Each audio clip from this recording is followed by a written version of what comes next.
So many of you know I enjoy flying the backcountry, and I took a flight over the weekend because I wanted to do an assessment of the snowpack in the backcountry. This is taking off from Garden Valley. That's following the South Fork of the Payette River, and this is the Boise Basin. As far as snowpack levels are concerned, folks, we expect to see a heck of a lot more snow than what we're seeing here. That's why our numbers are getting so low, and with the continued dry spell that I'm anticipating here for the next 5 to 7 days, we're not going to be getting any snow. This is just north of Idaho City as we were heading up toward Loman and up toward Grand Jean and Warm Springs. Again, this area should have snow on the ground still this time of the year, but it's just as bone dry as dry can be. All right, here's the numbers that we've got right now. 68% of normal now in the Boise Basin. This is another area that contributes to our watershed here in southwest Idaho, and that's the Big Wood and Little Wood basins. And as you can tell, we're hanging in there at about 73 to 78% of normal. The Payette Basin is 71. The Weiser Basin is 67% of normal.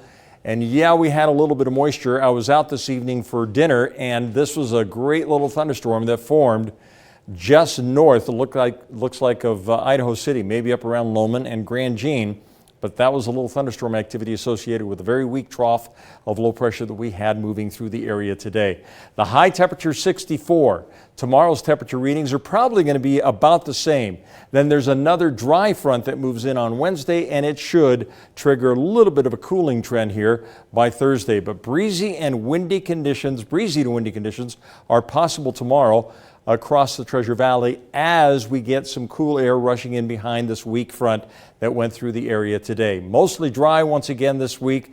Cooler temperatures expected on Thursday, and it looks like we're setting ourselves up for what's going to be another dry weekend.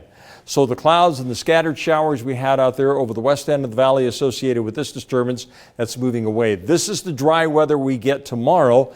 This is another weak front that just gives us a glancing blow on Wednesday, and that's been the problem. Almost all of these fronts that we've had moving in have been very, very weak, and they kick up a little bit of spotty shower activity, and then they kick up some wind in their wake.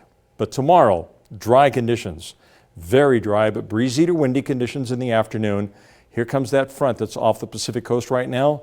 As you could tell, not much in the way of rain expected here in the Treasure Valley. 7-day forecast then for the valley itself. Going to go with sunny but blustery conditions tomorrow afternoon. Let's go for partly cloudy skies on Wednesday as that next front approaches. And then there's that dry spell that wants to hold on through the weekend and the first of next week. Here's Brent.